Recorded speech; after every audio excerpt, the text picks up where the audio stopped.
unos pequeños reclamos, pequeñas preguntas, Sí, como sí siempre. hiciste a lo que fuiste, a lo que tenías que hacer. Ajá. ¿En qué consiste? Sí.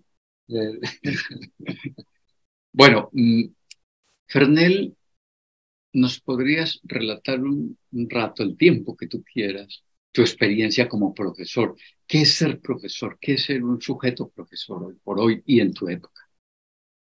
Bueno, de las cosas que he hecho en la vida, para mí lo máximo ha sido mi magisterio, sin duda alguna.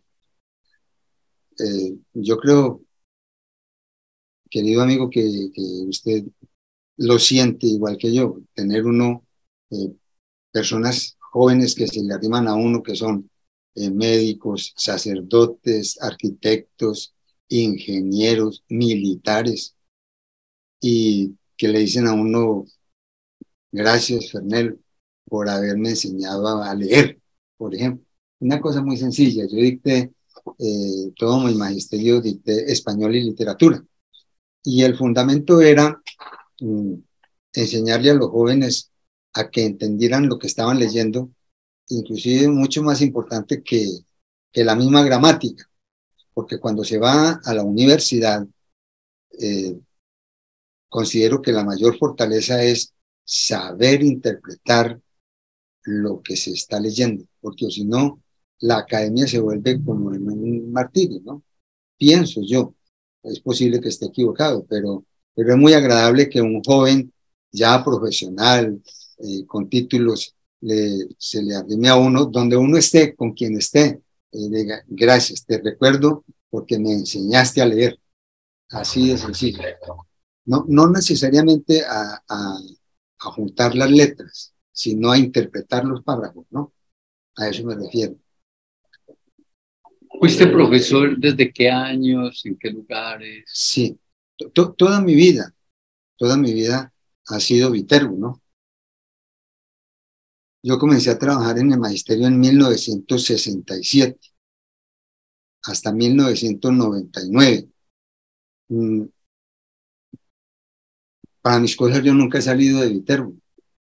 Más aún, yo no fui a la universidad vino a Viterbo. Yo soy caldista y, y vino la universidad con un programa eh, extramuro, ¿no? Y ahí, sin saberlo, resulté con títulos, que el título era más grande de lo que cabía en el diploma.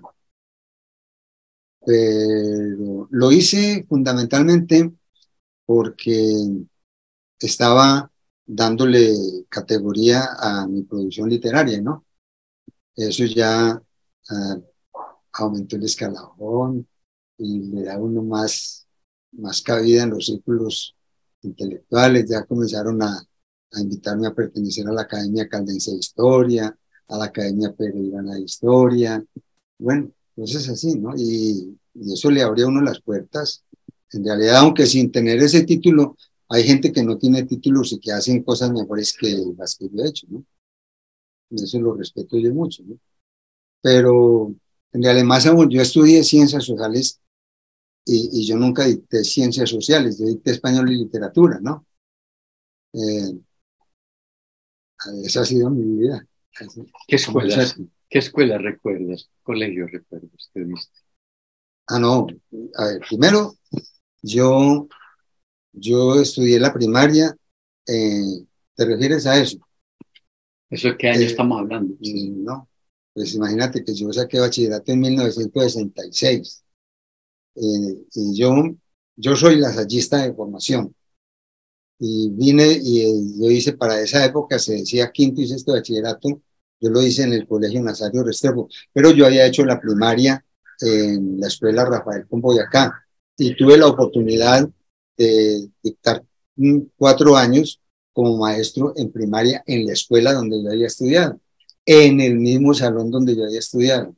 Y después, de ahí en adelante, fui profesor en el Colegio Nazario Restrepo en las aulas donde yo había estudiado, fui allá a dictar mi español y literatura. Eso es sí. como un premio, como una alegría que uno como retornar a su origen, ¿no? Sí, considero que yo he sido un afortunado de la vida. Sí, pero en realidad es como mucha exigencia, pero otros pueden decir que no, que yo me conformo con poca cosa, ¿no? ¿Hasta qué año terminó dando clases que usted dijo? 1999. Cambió mucho el magisterio todos esos años. Sí, sí, más aún.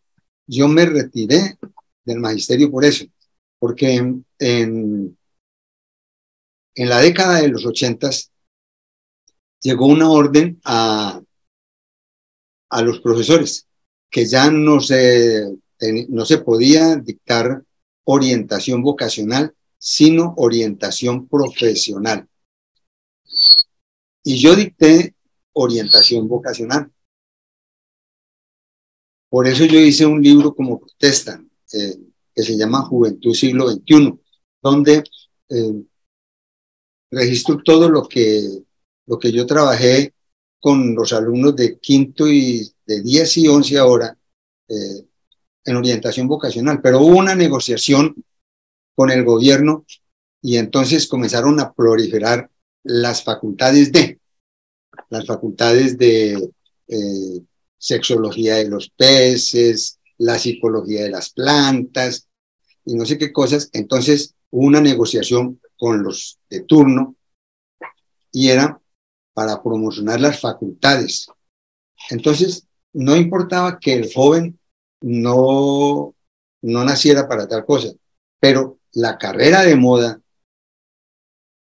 era tal, la que iba a ocupar la economía del país en los próximos 5 años era tal, y hacia allá tenía que orientarse a los jóvenes para que se matricularan, ¿no?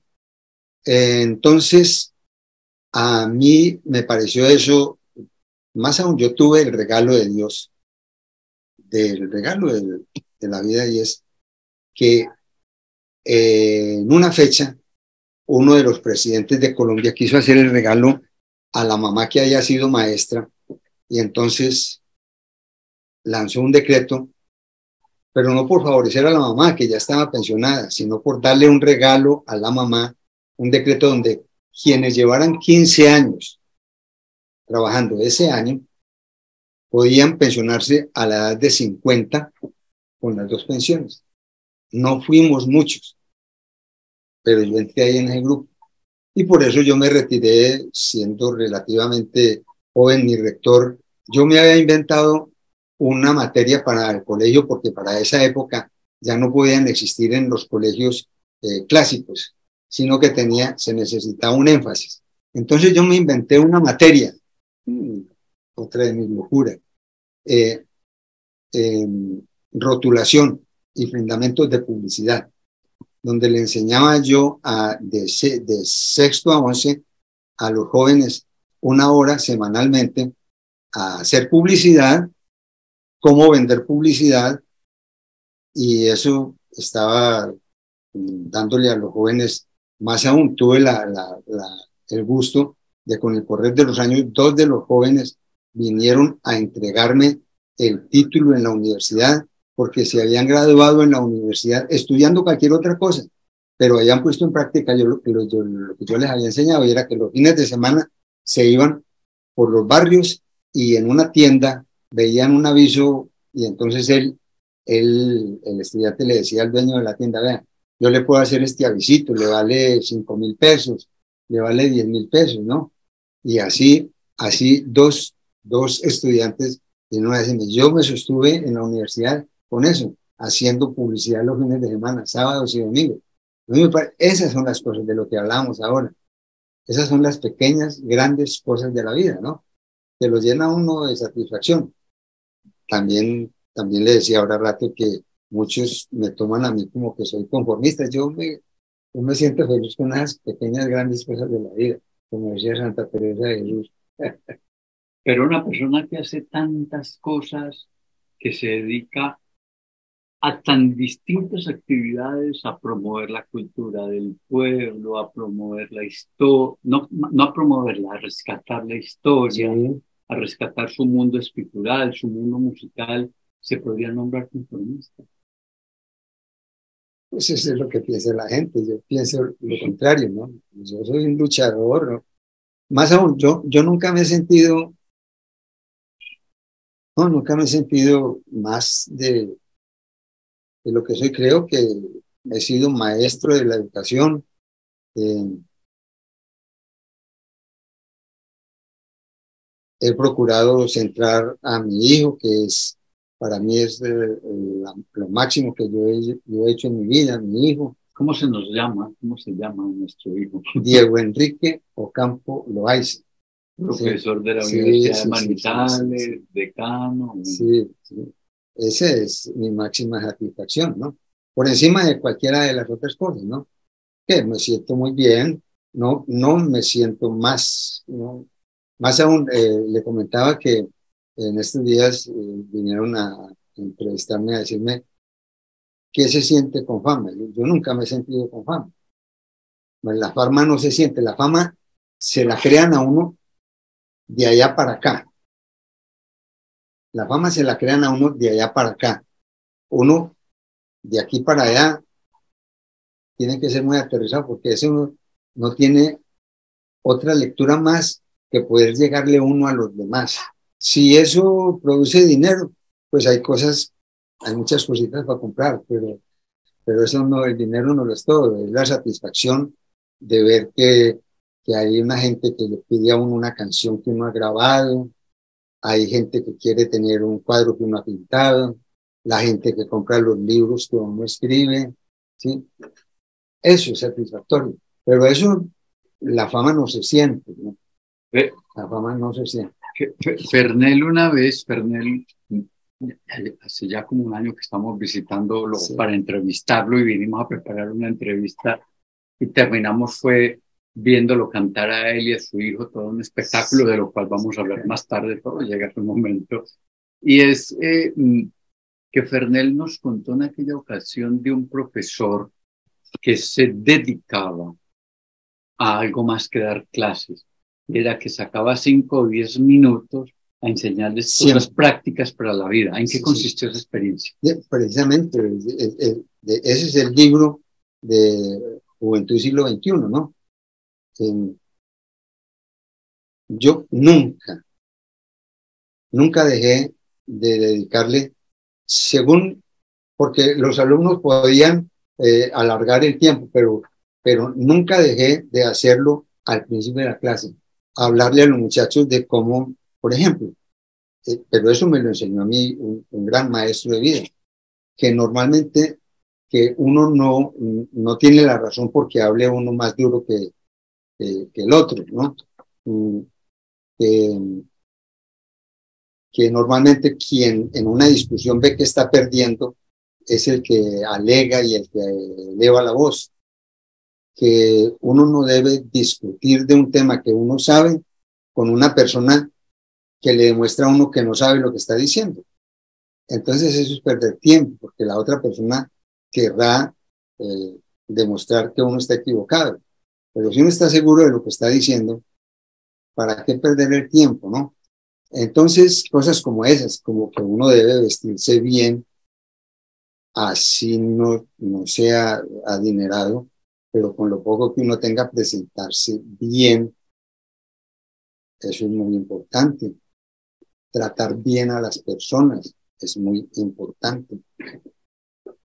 Compartir lo que uno tiene con las personas sin llegar al sacrificio, porque uno no nació para ser santo, pero sí compartir lo que uno tiene con alguien que esté relativamente cerca, que uno ve que en él, cosas como esas, ¿no?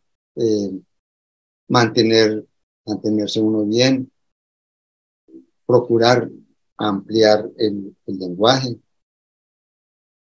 Eran cosas a las que se les dedicaba 5 minutos, pero si por el tema aparecía alguna duda en un alumno, levantaba la mano, preguntaba y uno podía extenderse, ¿no?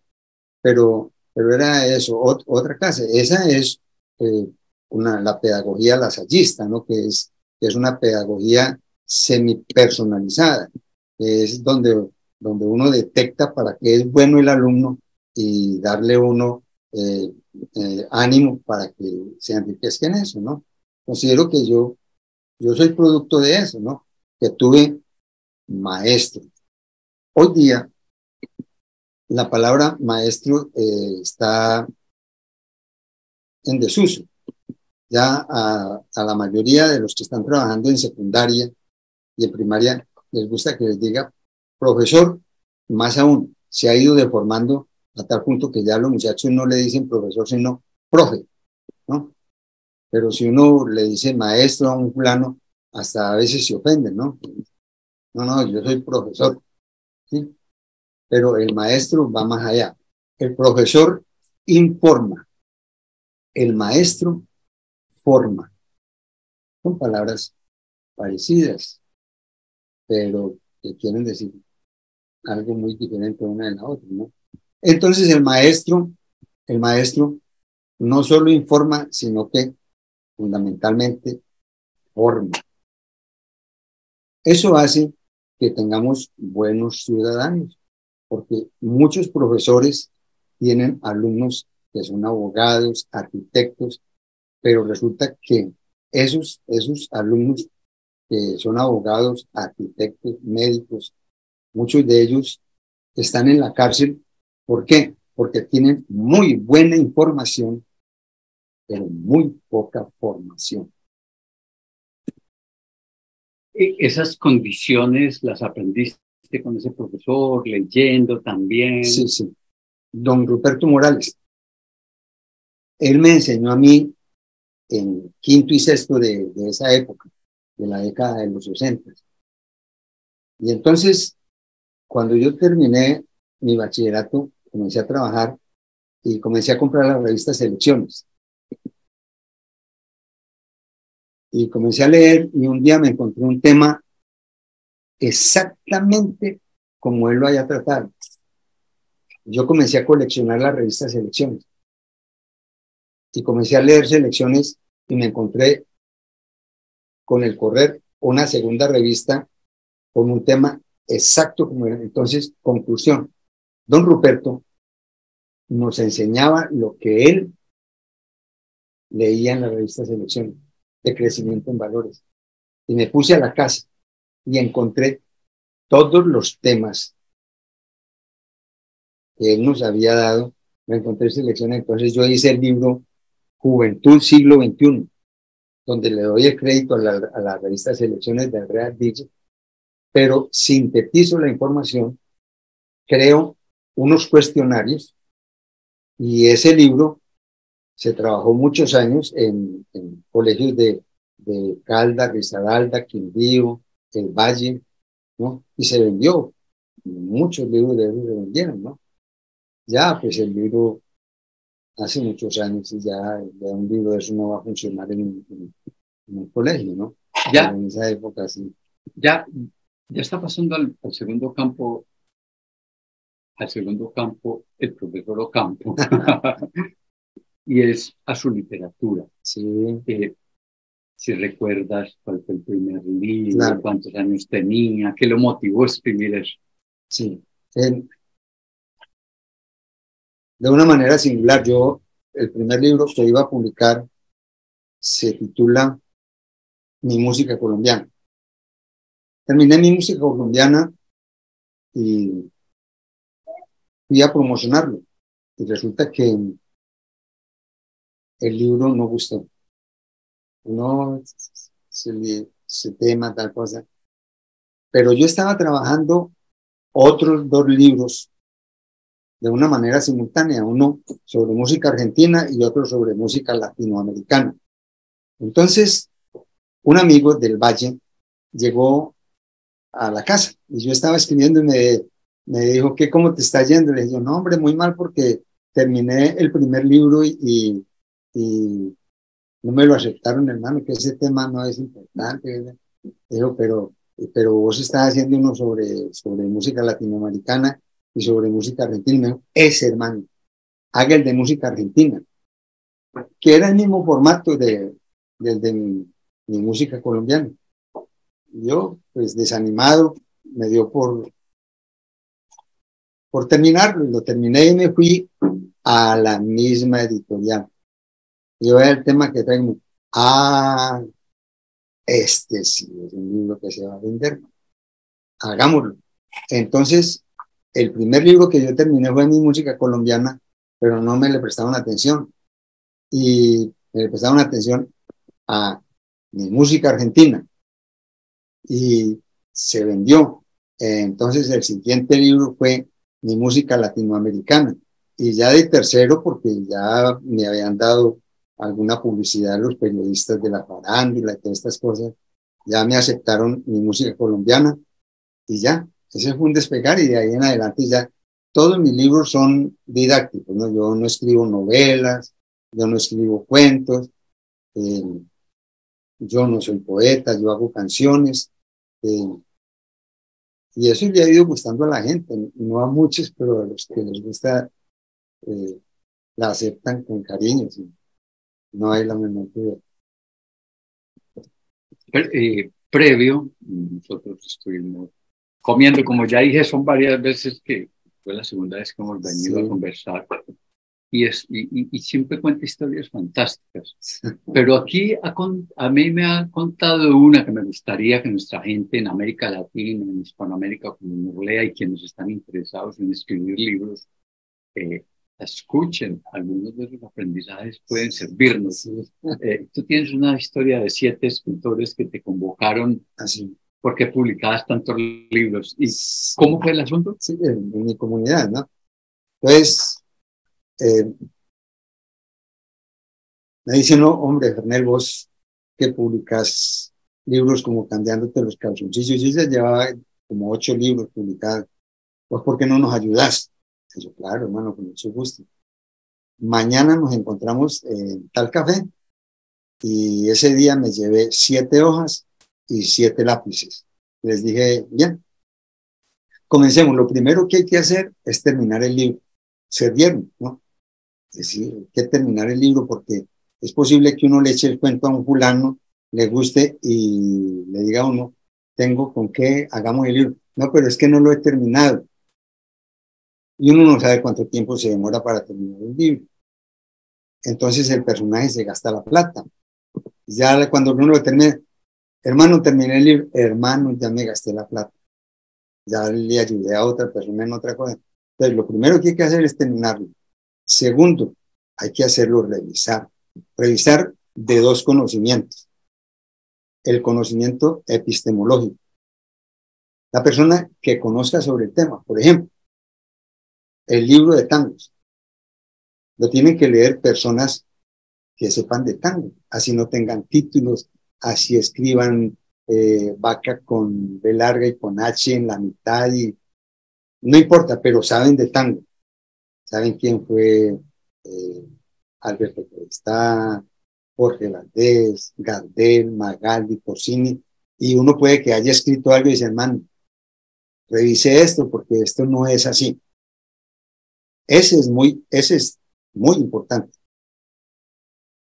En el contenido del libro es muy importante que lo lean mínimo 2 o 3 personas. Es muy importante eso. Pero viene el aspecto gramatical. Y es ya quien le dice a uno que ese vaca no se escribe con B larga ni con H intermedia y que le corrige a uno el aspecto gramatical.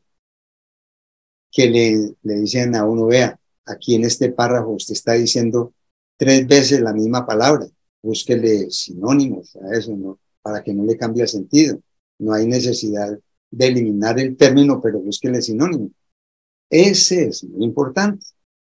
Ese no tiene por qué saber de lo que yo estoy escribiendo sobre tango, pero sabe lo de la gramática, lo mismo que dije, que quien sabe de lo que se está diciendo del tango no tiene que saber de gramática, pero los dos son muy importantes. Después de que eso se revise, recuerde que yo les di un papelito con un lápiz y escriban. Después de que ya se haya revisado, entonces escribir el libro hoja por hoja y luego pegarlo, encuadernarlo. Y uno imaginarse cómo va a ser la carátula y en cartulina hacer la carátula. Hoy día es mucho más fácil, pero estoy hablando de esa época. Cuando ya está el libro con la carátula y todo, hagamos una lista de 100 personas. 100 personas que van a ser empresas o personas normales de 1 a 100 y comenzar a visitarlo. Es decir, vea lo que tengo, me faltan tantos millones para publicarlo. Ah, hombre, yo a eso no le jalo, táchelo. El otro, no, yo eso también no me interesa, táchelo. Un tercero le dice, no, muy buena la idea, pero yo la plata que tenía para eso este año ya la invertí en otra cosa, entonces, pero en el próximo te puedo ayudar. Entonces ese nombre lo paso aquí de primero a una lista que comienzo a agregar. Así voy diciéndole de uno en uno hasta que aparece quien le dice a uno, listo, hagámoslo. Ahí se acaba la aventura. Cuando termina la aventura, que dice quién, los que quedan, los que sobran, los paso, recuerdan que les dije a la listica que estaba haciendo aquí al lado derecho. Entonces yo los paso ahí y los sumo. Esos son los que me van a seguir, porque normalmente quien hace un primer libro le gustaría hacer un segundo libro, ¿no? Y un tercero. Pero ese método no falla. La otra cuestión que no falla es no perder uno el interés, porque muchos, sin duda alguna, no hay la menor duda, que muchos le van a decir a uno que no. Es posible que tengas el privilegio de que a quien, al primero que tú le presentas la idea, te diga que sí, pero es muy difícil. Pero lo que tenemos que prepararnos no es para el que nos dice que sí, tenemos que prepararnos para quienes nos dicen que no. Eso tenemos que superarlo. Uno llega a la casa triste, aburrido, a veces sin ánimo, pero se sabe que hay que seguir la lucha hasta que aparece quien hace el porte. Entonces me dice uno de los personajes, me dice, ah, no, yo no le ruego a nadie, hermano. Entonces viene el cuento. Entonces tú querías que yo le rogara a quienes yo les ruego para mis libros, que yo hiciera eso por ti, ¿no? Tienes que hacer lo que te estoy enseñando, y muchos lo han puesto en práctica y les ha funcionado. ¿No? Tenemos de Viterbo varios escritores y les ha ido muy bien, ¿no? Muy bien. Eso aplica no solo para la música, para la literatura. Me imagino que para la música, total, para buscar apoyos. En el arte, total. Uno solo es un exponente, ¿no? Y uno como cultor necesita el apoyo de la sociedad desde uno o desde otro punto de vista. Hay veces que las administraciones tienen ese programa, pero hay que ir a hablar, ¿no? Porque nadie se va a parar en una esquina a decir, yo tengo tanta plata para patrocinar tal cosa, ¿no? Uno tiene que buscarlo. Y en alguna parte está quien le ayuda a uno, ¿no? No hay la menor duda en eso.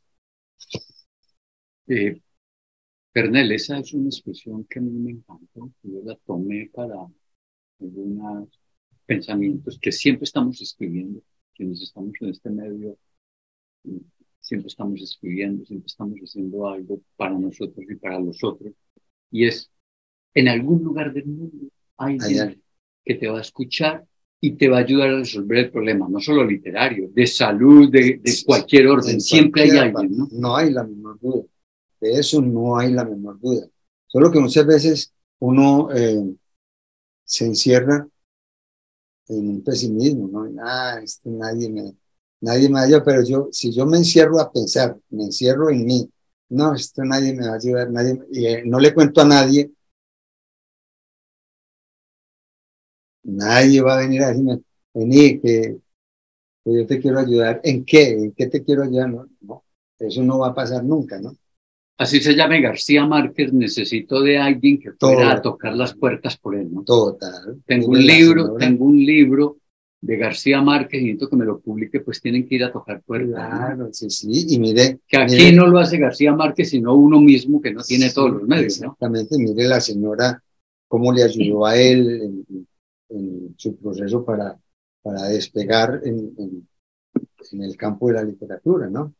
Eso uno necesita, por ejemplo, para mí, mi alter ego ha sido Aurorita, mi esposa, ¿no? Que me ha apoyado, ella tiene que tolerar. Ella tolera mis cosas y es yo pasar horas y horas sentado en mi estudio, donde no hablo con nadie, sino que hay veces me gasto horas esperando que me llegue una frase conectora, porque uno tiene ideas, pero le falta a uno la frase conectora. No le llega y eso uno pensando hasta que ¡pa! Como que alguien le soplara a uno al oído. El término, sí. Así es. Fernel profesor, Fernel escritor, Fernel pintor. Las pinturas que tenemos de fondo son elaboradas por él, las que tenemos. Cuéntanos. Son una serie de dibujos que tengo un gran amigo que es el doctor Germán Osa. Él es un amante del arte, él vende arte en Pereira, ¿no? Pero él hace unos dibujos que son una locura, ¿no? Y a mí me gustaron esos dibujos, son animales que él personifica. Y resulta que para mí la idea fue muy importante, entonces yo le pedí que me diera unos dibujos sobre tango y cada que voy a dictar charlas sobre tango, llevo esos cuadros. Por ejemplo, aquí estamos viendo,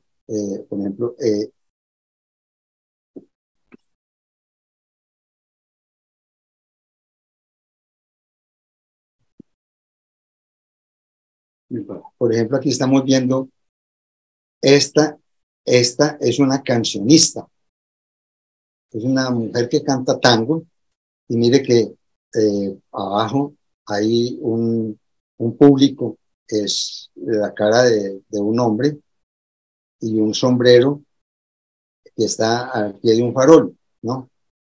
Ahora, pues esas son cosas que son pero no son, ¿no?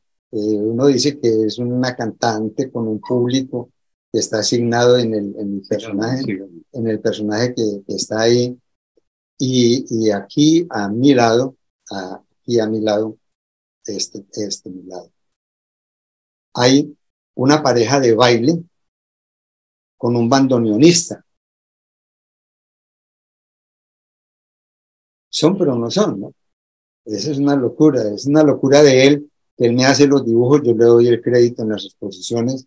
Hay una tarjeta donde dice dibujo original del doctor Germán Osa, pintura de Fernando Campos. No necesariamente es el mismo dibujo, porque yo le pulo ciertas expresiones para que me dé a mí en la pintura, ¿no? Pero el dibujo original es del doctor Germán Osa. Y entonces yo, cuando voy a hacer publias o cuando voy a ir a cantar a alguna parte, yo llevo un cuadro, llevo varios cuadros para exponerlos, ¿no?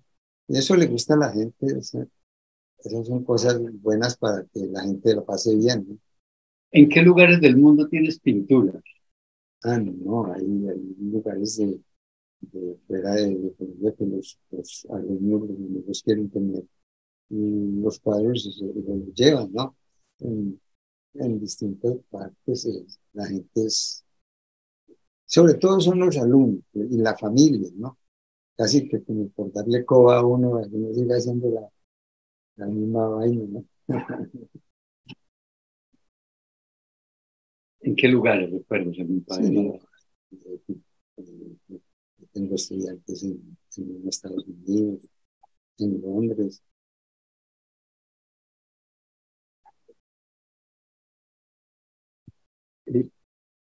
¿Hay algún cuadro que se te haya tomado mucho tiempo elaborarlo, que usted diga, debo dejarlo de escuchar? Por ejemplo, en este momento, el cuadro que más tiempo me ha llevado es el cuadro de la familia de mi hijo. Y es porque son retratos, ¿no? Entonces, son figuras de retrato donde para uno hacer el detalle final se necesita estar uno muy libre del pensamiento, ¿no?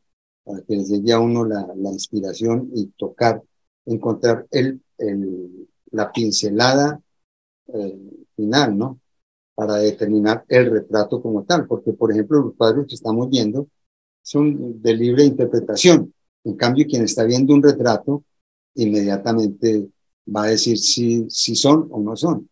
Entonces, Pues esta última etapa me ha tocado luchar contra situaciones muy serias donde uno no logra pues centrarse frente al lienzo y de pronto hace uno otras cosas como para divertirse, pero asumir un retrato ya es una exigencia, asumir un retrato es complicado y por eso lo tengo ahí como esperando que me llegue el ángel de la inspiración.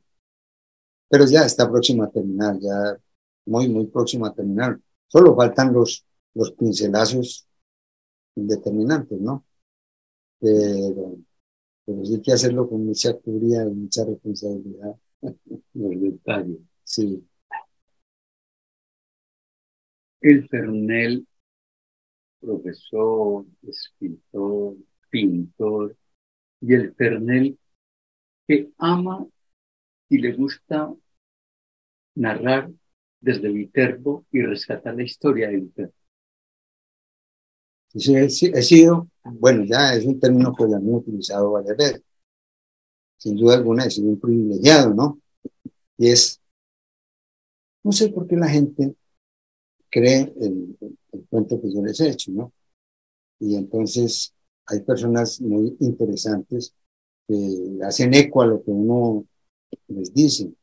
Y he tenido la oportunidad hace 21 años que hago el programa Mi Música Latinoamericana, que pasa por varias emisoras, ¿no? 17 emisoras en FM, que pasan por una emisora para la comunidad española en Nueva York, otra emisora en Londres y una emisora en España, el mismo programa.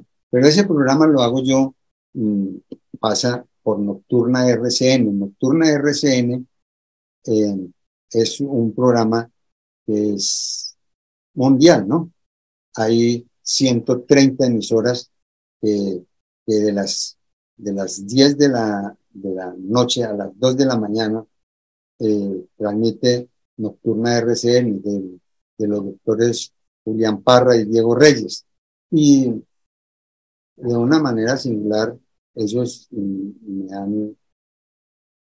han dado espacio, han hecho eco a mi trabajo. Más aún, los recientes trabajos literarios, las canciones cuentan cosas, fue idea de ellos, ¿no? Que hiciera un libro con esas cosas que yo digo en- para, para que la gente estudie el origen de las canciones. Normalmente, el 70% de las canciones tienen un porqué. Hay un 20% que surgen por negocio de la casa disquera o de la empresa grabadora con el autor y el compositor. Y hay un 10% que surge de las dos situaciones, pero que posiblemente no tengan mucha trayectoria, ¿no? Ya ese 10% se fundamenta en la fama que tenga el cantor, como por ejemplo el efecto que tenemos ahora con los cantores de última generación, que no importa lo que digan, pero le está diciendo fulano de tal, y no importa lo que digan, a veces ni entienden lo que le está diciendo, pero le está cantando fulano de tal, y eso es lo que se está vendiendo, ¿no? En mi música latinoamericana eh, ha llegado a muchos lugares donde a mí me llaman. Hay jóvenes de acá de Viterbo que viven en Dubái, por ejemplo, que están trabajando con, con el ejército, que me escuchan el programa y me han llamado, y me mandan al correo a darme gracias por eso. Gente de muchas partes, ¿no? Y a nivel nacional, tengo el privilegio de pertenecer a una red que dirige el profesor John Jaime Herrera, que son unas emisoras mm, culturales, ¿no? Y también mi programa pasa por esa cadena y eso le gusta a la gente, ¿no? Eh, no son cosas extraordinarias. Además, yo no estoy inventando nada. Todo está escrito. ¿Qué pasa con mis libros y con mis programas? Que yo le estoy abreviando el tiempo a las personas, porque eso está difuso, ¿no? Hay tal información en tal libro, que Wilchis Vera, que Carlos Serna, que Hernández Duque. Bueno, hay muchos, la señora, hay una escritora muy representativa, doña Amparo en Medellín. eh, Hay mucha gente en Armenia, hay un médico que es el doctor Darío Tobón, el doctor Herrera en Medellín, y yo solo soy un referente, me refiero lo que ellos dicen que ellos tienen cómo comprobarlo y lo que yo hago es más bien didáctico, no es un ejercicio didáctico para abreviarle a personas, y eso le gusta a la gente, ¿no? Pero no es algo como sensacional, ¿no? Hay gente que hace lo mismo que yo hago mucho mejor, pero ahí lo hacen. Pernell, el músico, el cantante, el fundador del grupo Los celestes. Ave. Sí, los Ave. celestes. Yo cantaba en una orquesta tropical, pero, pero mi idea desde muy joven fue grabar. Y yo con esa orquesta aquí en Viterbo, una orquesta muy buena, con un músico excelente, pero teníamos en Medellín estaban los hispanos, los graduados, estaban los Black Star, eh, y no teníamos cómo ir a hacerle grabación. Y resulta que con un cuñado fundamos el grupo Los Celestes y, y con ese empezamos un primer trabajo para la industria licorera de Caldas y estando en sala de grabación al director artístico de Sonoluz le gustó el grupo y entonces ese fue mi primer error profesional. Le firmé un contrato de exclusividad por 5 años y en esos 5 años solo grabamos con Sonoluz dos LP. Entonces, pero él se pasó a Discos Victoria y se llevó varios artistas, entre ellos a Los Celestes, que los llevó para Discos Victoria y ya comenzamos a producir para Discos Victoria, ¿no? Y ya después de eso entró la cuestión del CD y de las memorias, y entonces ya en este momento eso se hace ya mucho más fácil, ¿no?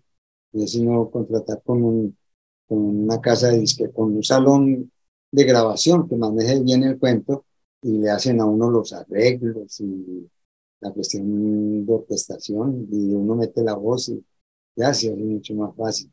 Pero esa es la historia de los Celestes, 30 años de los Celestes. ¿Sí?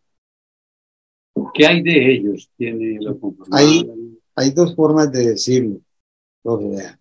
Una es que los otros ya murieron y la otra es que lo único que falta por morir soy yo y casi los alcanzo ahora, el problema que estoy sobrepasando, ¿no?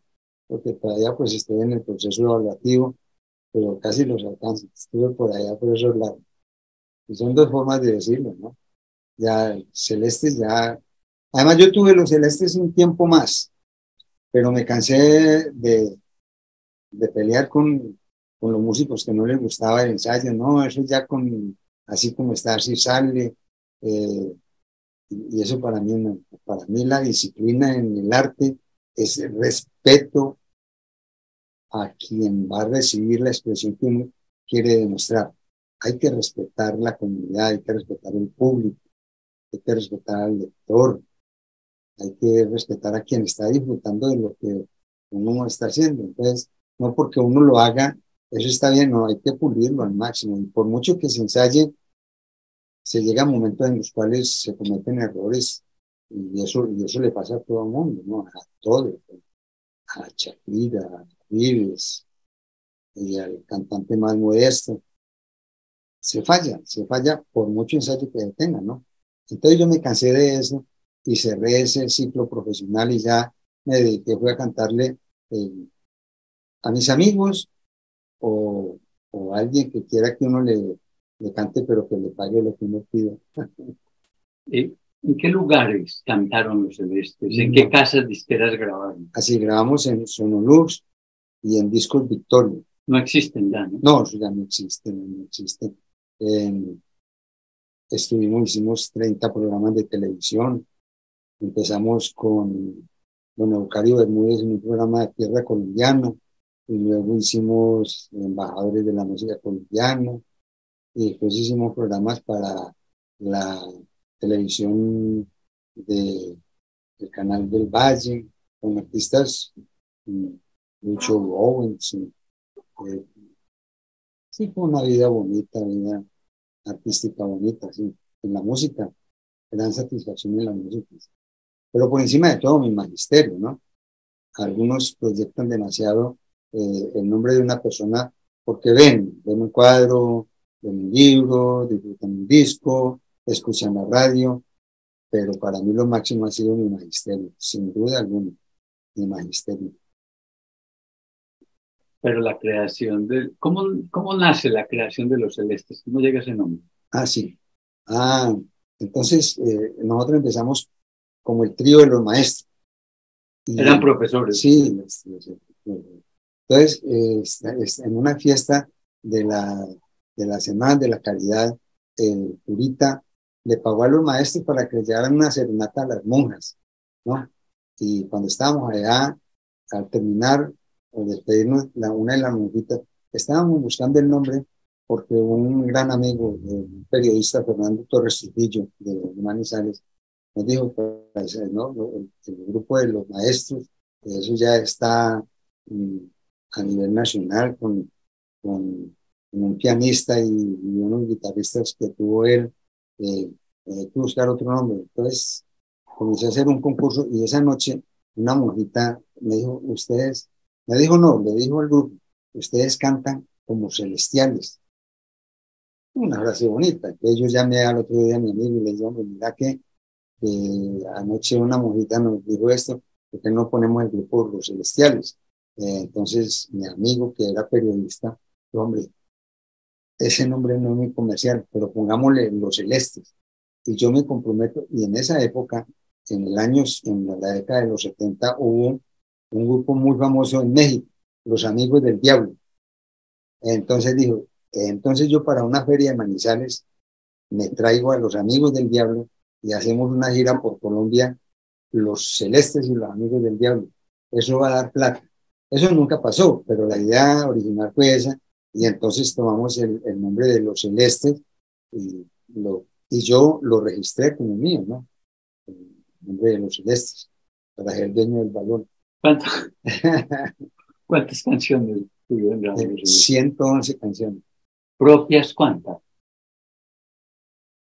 Pues Hicieron. mías, 8, pero nosotros hicimos canciones del maestro José Barros, y sí, por ahí unas 20 canciones eh, que son de grabación original, ¿no? Que son de Los Celestes. Todas las otras son tomadas del folclore argentino, mucho vals argentino, boleros y bambucos, pasillos, sí, del cancionero latinoamericano, ¿no? Bueno, y aquí en el fondo, este es la sala de estudio de nuestro profesor Yo le digo estudio. Pernere. Y le hemos traído la guitarra, si no es mucha molestia, ¿es mucha o no? Si se le ocurre alguna canción que usted compuso o alguna de Los Celestes y hay espacio y el amarre, mientras usted va templando las cuerdas, yo puedo mostrar algunas obras que él ha ido haciendo, las obras que hemos ido hablando, estos son otros premios. Que están por terminar. Esta es una obra que les dice que está terminando, por terminar. Y estas son algunas obras de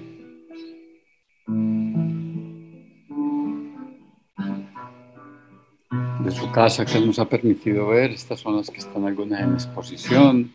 Y bueno, ahí pueden ver todo un ejercicio pictórico y estético fundamental que ha venido desplegando él en todos los momentos, está como su biblioteca, bueno, todos sus lugares, su ejercicio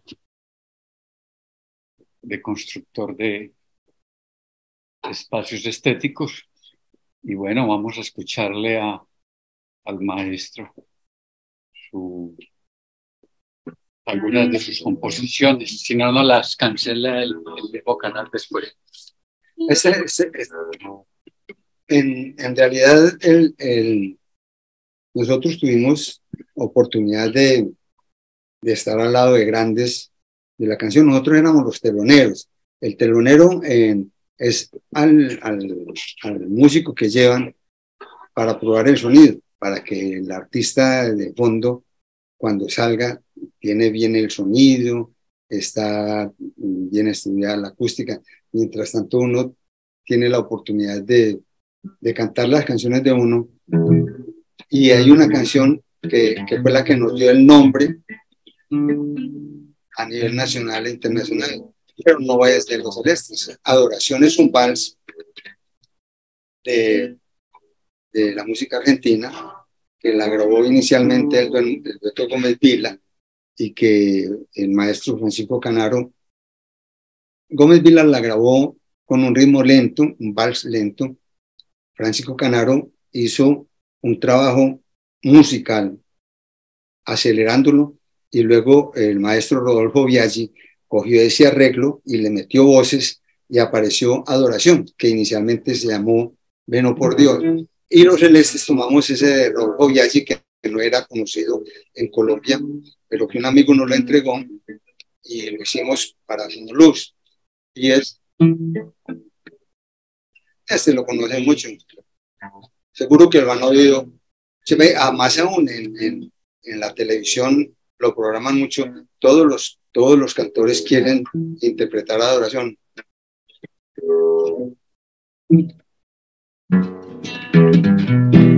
Pero por Dios, quiero vivir para sentir ese placer. Quiero vivir con ansia loca, tu linda boca poder besar. Si supieras el dolor que llevo dentro de mi alma, que no puedo hallar un momento de calma que alivie mi pecho de este gran dolor. Pues tú vives en mi mente cual imagen adorada, sola mística protegida por la cual suspiro con ardiente amor. Tú eres alma de mi alma buena que calma la pena, que con el empeño quiero que este sueño sea el sueño eterno de este gran amor. Tú eres fuente inagotable que alimenta mi cariño con la pequeñidad. Tu niño, yo confío en ti como si fueras Dios. Esa es adoración. De esa canción tienes una historia. Sí, sí. O varias historias. Resulta que nosotros íbamos a hacer el segundo LP y nos habíamos programado 10 canciones. 5 meses ensayando las 10 canciones y faltando 20 días, me llama el director artístico y me dice: hombre, Fernel, yo tengo una amiga que quiere que ustedes le canten, ella los escuchó y quiere que le canten una canción de ella, que te la voy a mandar, pero mire, señor, faltan 20 días, nosotros llevamos 5 meses ensayando las canciones en 20 días, no sé, pero eso le va a llegar. No, en esa época no había Servientrega ni nada, después me dijo: yo le mando el cassette, lo mando a Asia, ahí se lo dejan y usted lo reclama. Pues nos metimos en el problema y yo pensativo, buscando, porque no se podía hacer un LP de 11 canciones, sería un LP de 12 canciones, y entonces un amigo me dijo: hombre, yo tengo la canción que les queda bien a ustedes, porque ya nos había ido a cantar Adoración, como La Margarita, Pobre Flor, y entonces nos buscó Adoración y nos pusimos a estudiar, y ese fue el éxito, la canción que menos ensayamos, en menos tiempo ensayamos, y le gustó a la gente. El público es un dragón de 100 cabezas que uno no sabe, y las canciones que habíamos ensayado 8 meses apenas le prestaban atención, y eso le prestó las emisoras y la prensa escrita y todo hablando de adoración. Resulta que adoración no es de los celestes, la adoración es de es argentino, el original es de Gómez Villa, y eso lo fueron puliendo, ya hay muchas versiones.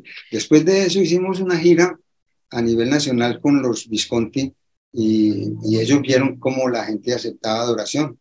Entonces, después de esa gira se fueron ellos y grabaron Adoración.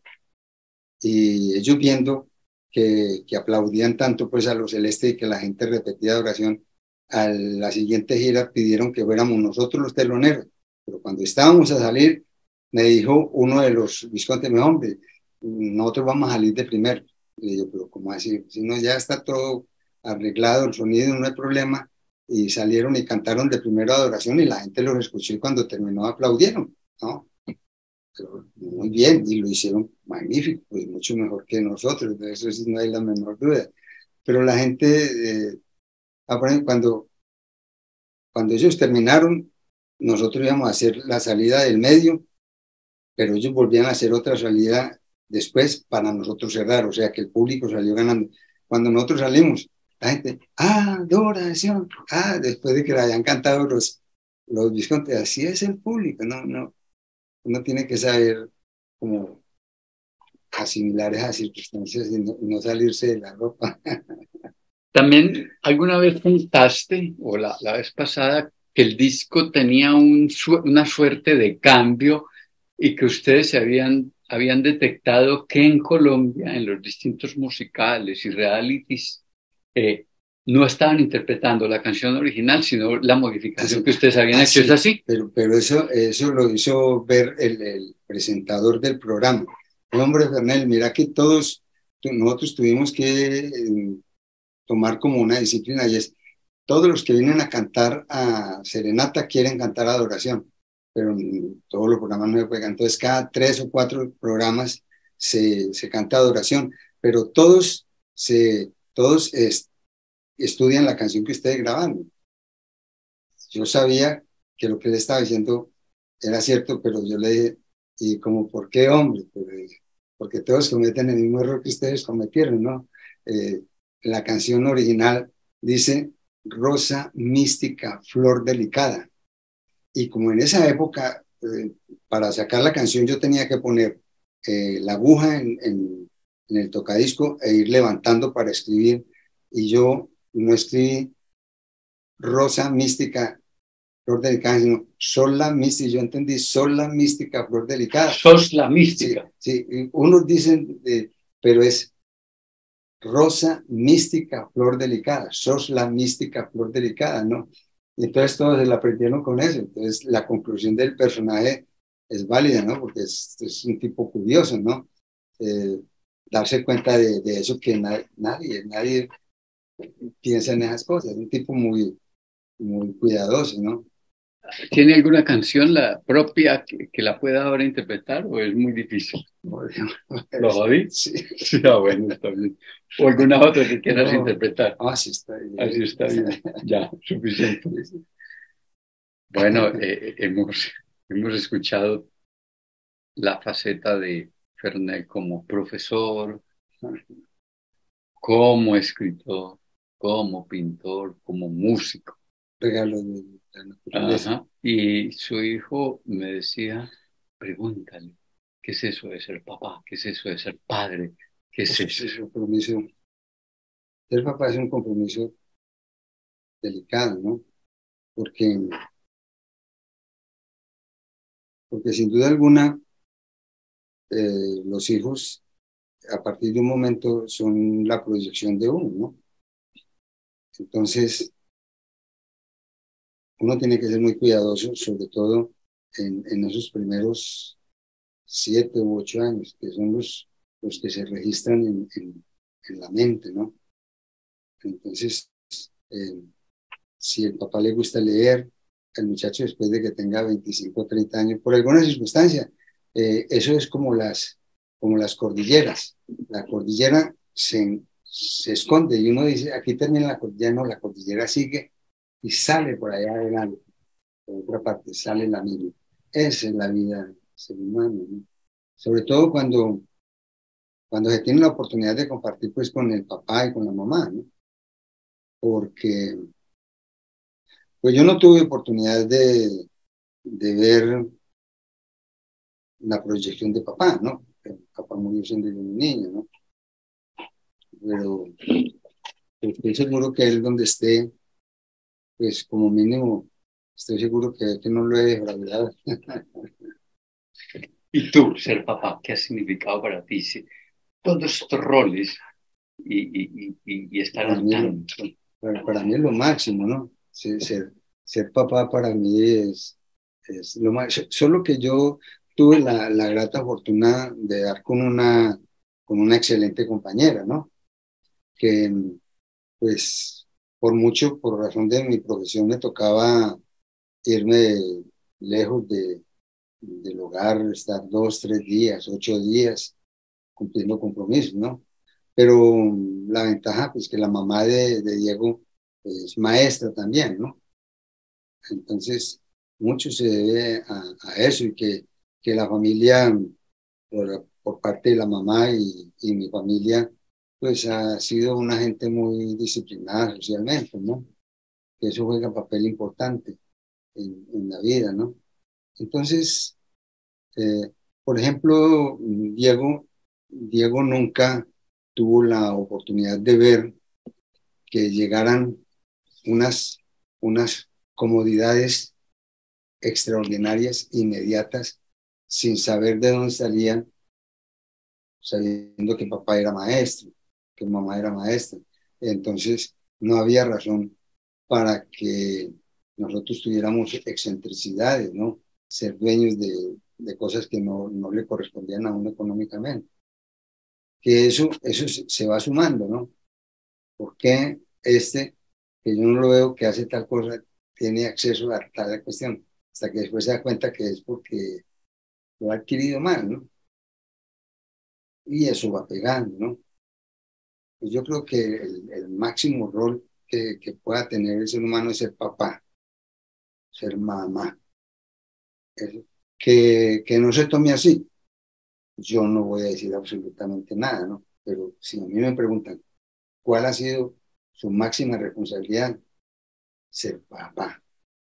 Y que mi hijo no sienta pena del papá, porque por mucha plata que tenga papá,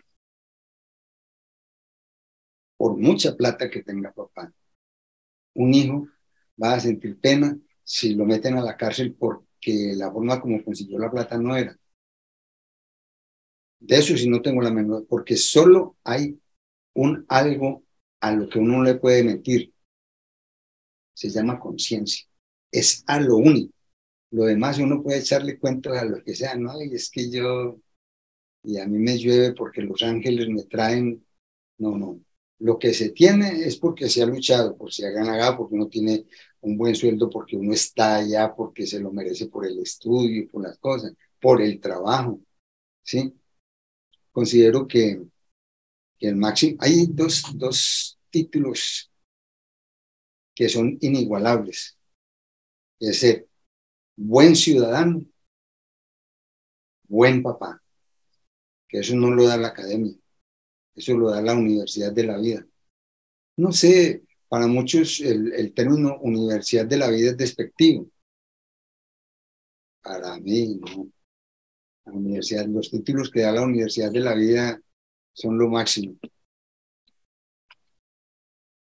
Cada que los, sigue. ¿No? Cada que los celestes terminaban, les decían otra, Así, sí, otra. normal. Y uno, ¿Y con cuál esa otra tenían que rematar? sí, no, normalmente nos hacían repetir adoración varias veces. ¿Y cuál Y otra le hacían repetir? la pastora, cuando vuelvas. ¿Y cuál vas a repetir acá? Porque se nos quiere salir y el público va a querer escuchar otra canción tuya. Sino que en realidad le digo, profe, Ajá. yo estoy conmocionado.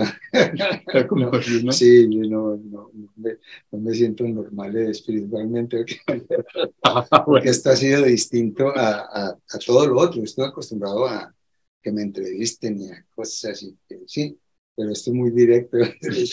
Esto es tal como es, así va a salir.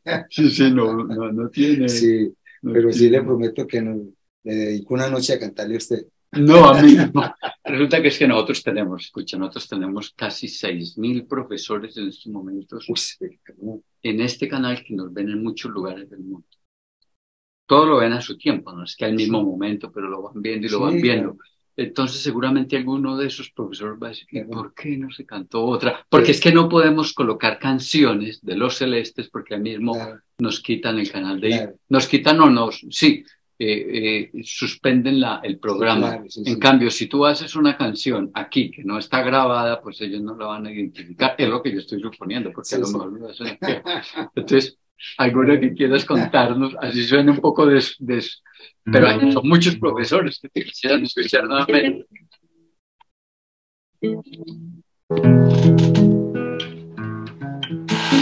Viene serpenteando la quebrada, la pastora su majada y su tarararara. Rubia del color de los trigales y rumor de manantiales y su tarararara. Canta como cantan los que sueñan en la vida, ríen como ríen los que tienen alegría. Nadie le conoce alguna queja, sola va con sus ovejas y su tarararara. ¿Quién fue el que robó su voz?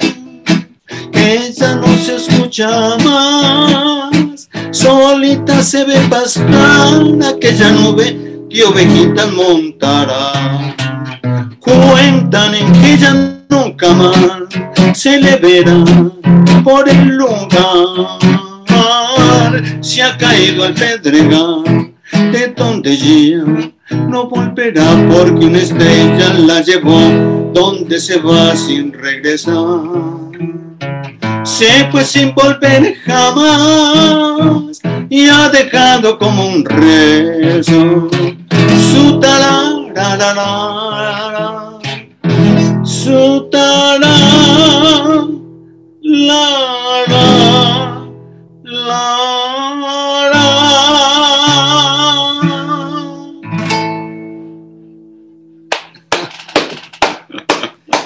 Bueno, yo quiero en nombre de la gente que te pare, si yo abrazarte a nombre de todos, darte ese agradecimiento para mí.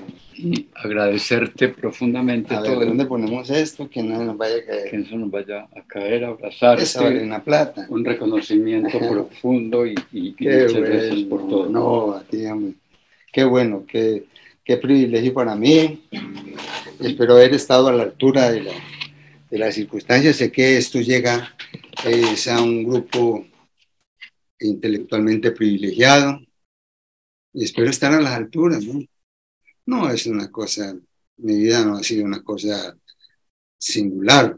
Creo que he cumplido con lo que me mandaron a hacer a este mundo, ¿no? Pero no más allá. Yo no tengo que decir que he tenido que hacer esfuerzos y que mi vida ha sido una lucha, ¿no? He hecho sencillamente, lo que pasa es que las cosas van sumando, ¿no? Si yo hubiera muerto de 35 años, nada de lo que puedo mostrar estuviera, ¿no? Pero van corriendo el tiempo y se van sumando las cosas y uno de 10 cosas que intenta hacer se equivoca en 9, no hay la menor duda, uno se equivoca en 9 y en una acierta, pero en 100 cosas que uno intenta, acierta en 10, ¿no? Y así sucesivamente, y esos aciertos van sumando, y cuando corren los años y sube uno la silla giratoria y mira hacia atrás, uno ve que no ha pasado en vano, ¿no? Entonces no le da a uno temor partir de este mundo porque no hay que pedirle a Dios que me dé un año más que para hacer tal cosita, ¿no?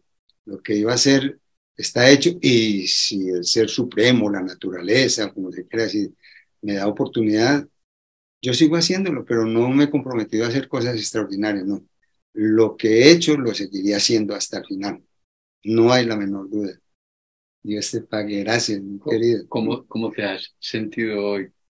No, espectacular, muy distinto, mira, a mí con mucha frecuencia me visitan porque pues les parece raro que uno desde la provincia pueda hacer lo que uno ha hecho, ¿no? Entonces vienen tratando de encontrar eh, algo muy singular, ¿no? ¿No?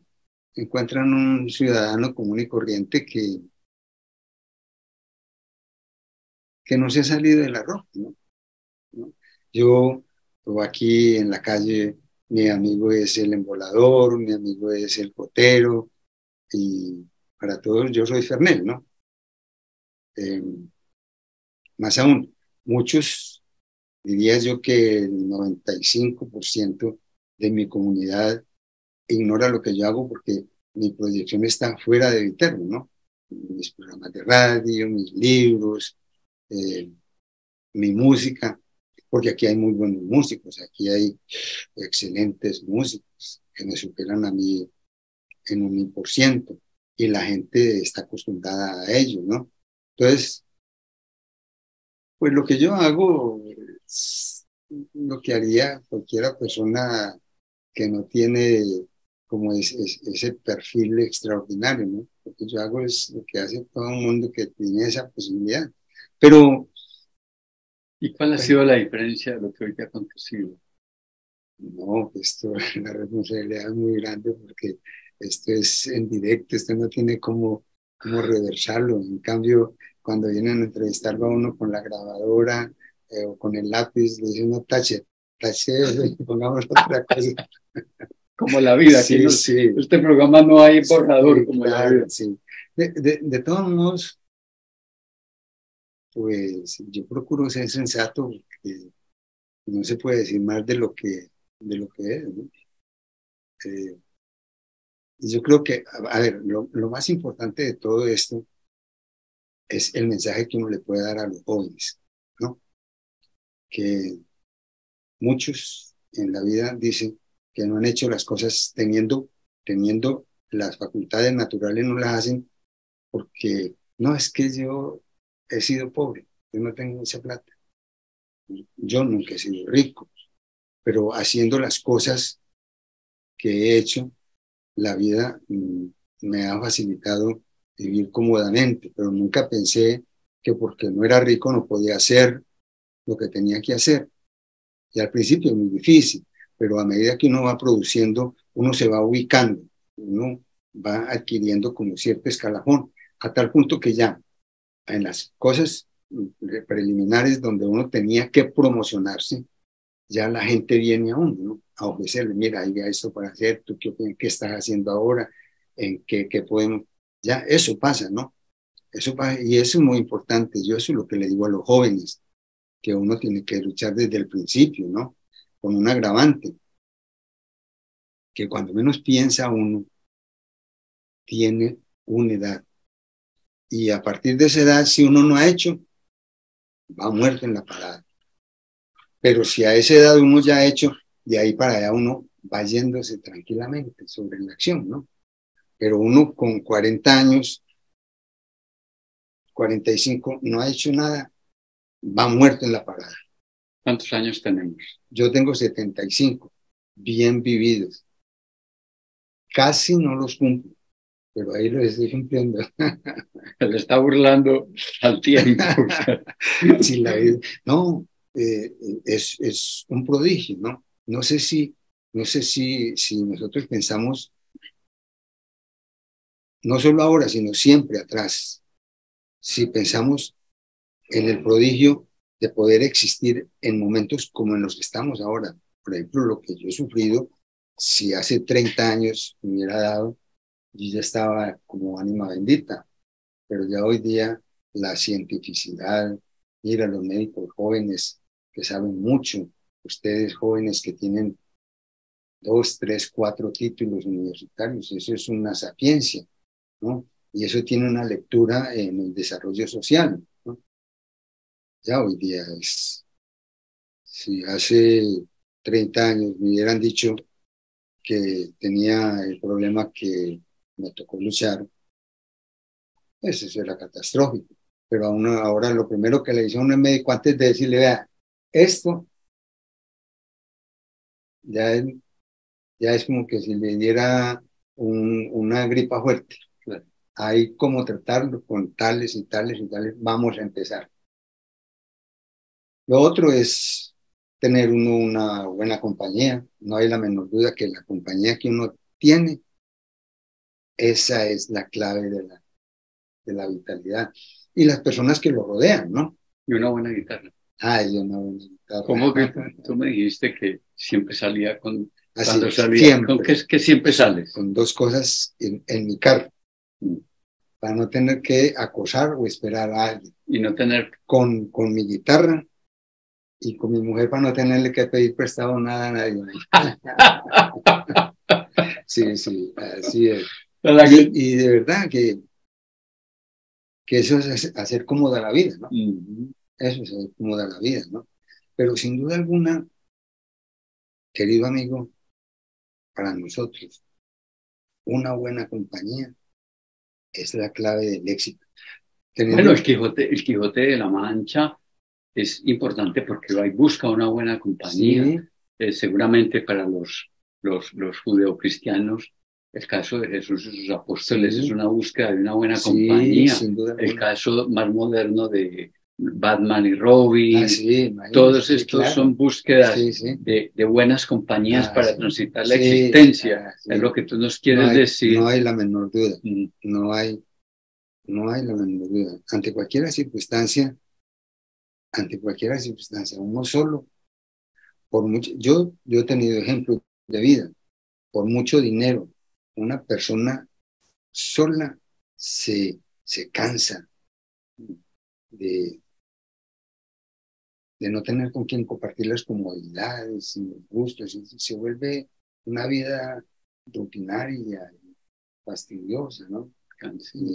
Y hay momentos en los cuales uno necesita con quien compartir, ¿no? Bueno, otra canción. Tú me hablaste de tres. Te prometo que te hago. Que no hay más.